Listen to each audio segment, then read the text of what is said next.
जाइए कंचा कदली भजा प्रस्तुत करवा जोटा कि बहुत भल लगे आ प्रबल मात्रा आयरन अच्छी समस्ते खाइबा दरकार। आ चलतु मुझे हलदी पानी रे पकई देछि आबे मु गोटे पैन बसैली आबे गैस ऑन कर दउछि।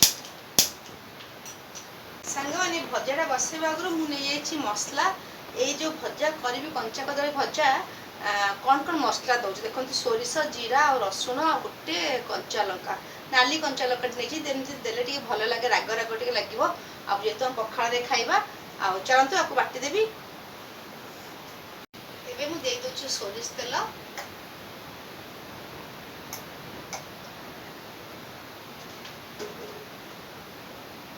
सोरिष तेल गरम हो गलानी ताकि मु पके दउछि एबे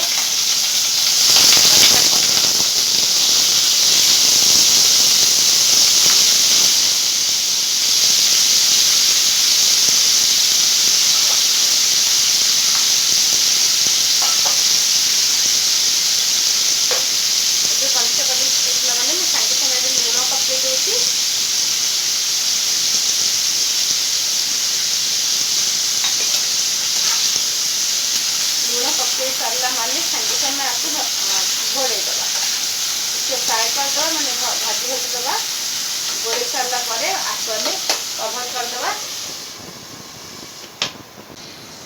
चलो देखा ए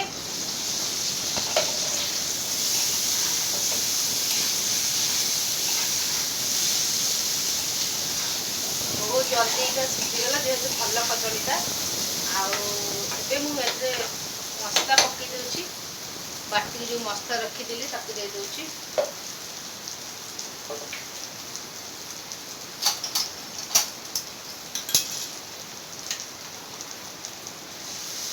ये सोरिष मसलाटा कदली भजा देले बहुत भल लगे खाया आपण मैंने गरम मसला खाई ना प्लेन भाजी खाई कि एमती बेसी भल लगे पखाड़ सागर आपण मैंने सोरिषर जेकोसी आइटम करतु भारी भल लगे खायापी आदि मु पकई दूसरी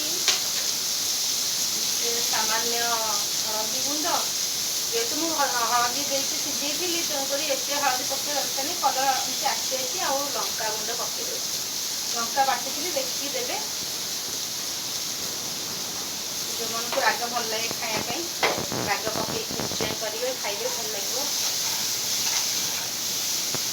गला गोटे गोले दबा मसला जल्दी जरी हो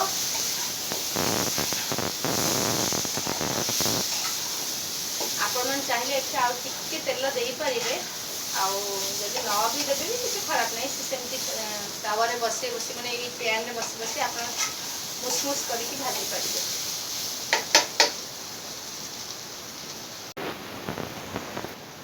चलो सांग मैंने आपको गोटे प्लेट रे काढ़ी दूसरी ये हो गला बहुत जल्दी रेसिपी हो जाए आपने जानते कदली छुआ को एमती भल लगे जब आपमती करके देवे ना कि अलग अलग प्रकार करके छुआ मानक खाया बहुत भल लगे जेहेतु प्रबल भाव में आयरन अच्छी आपने कदली भजा निहाती खातु छुआ मानक दिंतु।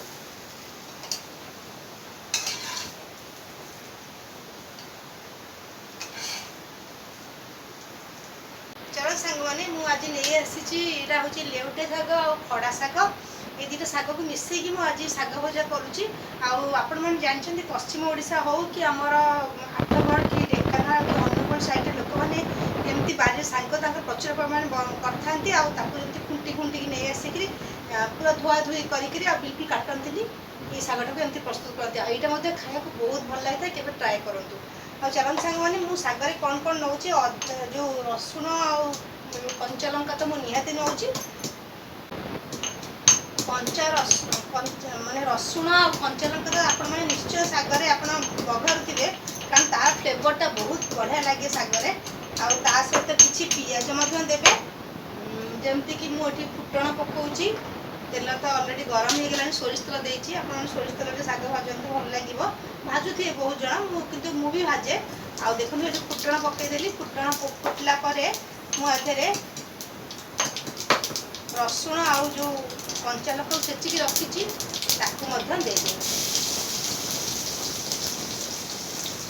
शागटा को ଯେତେ ବଢ଼ିଆ ଭାବରେ ମାନେ ବଘାରିବେ ସେତେ ଟେଷ୍ଟ ଲାଗେ। ଆଉ ପିଆଜଟା ମୁଁ ସବୁବେଳେ ଶାଗରେ ଅଧିକା ଦେଇଥାଏ। ଆଉ ସବୁବେଳେ ପିଆଜ ଅଧିକା ଦେବେ। ମୁଁ ଯେଉଁ ଛୋଟ ଛୋଟ ଦେଶୀ ପିଆଜ ଆସୁଛି ସେଇ ପିଆଜ ନେଇଛି। ଦେଖନ୍ତୁ ଏଇଟା ବି ବହୁତ ଭଲ ଲାଗେ ଶାଗ ଭଜାରେ। ଆଉ ରୋଷେଇ ଘରେ ଆପଣ ଯଦି ଅଳ୍ପ ସମୟ ରହିବାକୁ ଚାହୁଁଛନ୍ତି ଖରାଦିନ, ତାହେଲେ ସବୁଠୁ ବେଷ୍ଟ ହେଲା ପଖାଳ କରନ୍ତୁ। ପଖାଳ ତ ଦେହ ପାଇଁ ବହୁତ ଭଲ। ଆଉ ସବୁବେଳେ ସଜ ପଖାଳ ଖାଇବେ। ଯେତେବେଳେ ବାସି ପଖାଳ ଦେହ ଥଣ୍ଡା ହେଇଯାଏ ଦେହରେ। ଆଉ ଯଦି ଆପଣ ଫ୍ରେଶ୍ ପଖାଳ ତିଆରି କରନ୍ତୁ, ତା ସାଙ୍ଗରେ ମାନେ ଥଣ୍ଡା ପାଣି ଆଉ ଦହି ମିଶେଇକି ଲେମ୍ବୁ ମିଶେଇକି ଖାଆନ୍ତୁ। ଆଉ ମାନେ ଆଭଏଡ଼ କରନ୍ତୁ ବାସି ପଖାଳଟାକୁ। ଆଉ ଚାଲନ୍ତୁ ସାଙ୍ଗମାନେ, ଏଇଟା ଅଲରେଡ଼ି ବେଶୀ ତ ଫ୍ରାଏ କରିବେନି କାରଣ ଭଲ ଲାଗିବନି। ଆଉ ମୁଁ ଆଜିରେ ଏଇ ଯେଉଁ ଗୋଟା ଶାଗ ଅଛି ଆକୁ ମୁଁ ପକେଇ ଦେଉଛି।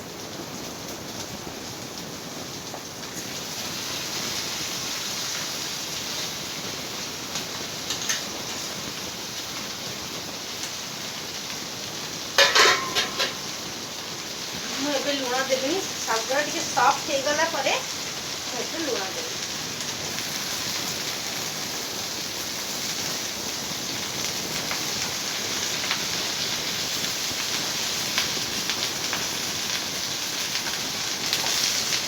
ଏବେ ମୁଁ କ'ଣ କରିବି ନା, ଶାଗଟାକୁ ଟିକେ ସଫ୍ଟ କରିବା ପାଇଁ ଶାଗ ତ ଘୋଡ଼ାନ୍ତିନି, କିନ୍ତୁ ମୁଁ ଟିକେ ଘୋଡ଼େଇବି କାରଣ ଏ ଶାଗଟା ଘୋଡ଼ିବା ନିହାତି ଦରକାର। ଆଉ ଟିକେ ସିମ୍ କରିକିରି ମୁଁ ଆକୁ ଟିକେ ଘୋଡ଼ି ଦେଉଛି କାରଣ ସଫ୍ଟ ହେବା ପାଇଁ। ଚାଲ ସାଙ୍ଗମାନେ ଦେଖିବା ଏବେ।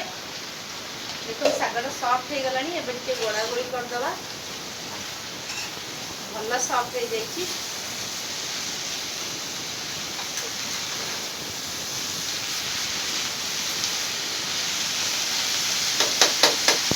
ଏବେ ମୁଁ ସାମାନ୍ୟ ଲୁଣ ପକାଉଛି।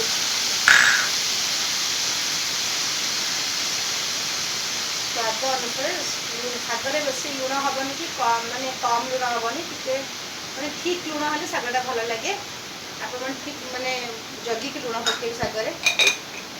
ଯଦି ଆପଣମାନେ ଏମିତି ଆଇଡ଼ିଆ କରିପାରନ୍ତି ଆପଣ ଚାଖି ବି ପାରିବେ। ଦେଖନ୍ତୁ ଆଉ ଟିକେ ସଫ୍ଟ କରିବା ଶାଗଟାକୁ। ଲୁଣ ପକାଇଦେଲେ ଆଗରୁ ପାଣି ବାହାରିବ।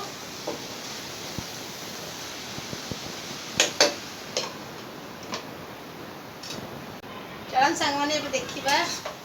ଦେଖନ୍ତୁ ଶାଗଟା ବଢ଼ିଆ ସଫ୍ଟ ହେଇଗଲାଣି। ଏବେ ମୁଁ ଆକୁ ଗୋଟେ ଜାଗାରେ କାଢ଼ି ଦେଉଛି। ଚାଲନ୍ତୁ ସାଙ୍ଗମାନେ ଆକୁ ସର୍ଭ କରିବା। ଏବେ ପଖାଳ ଖାଇବା।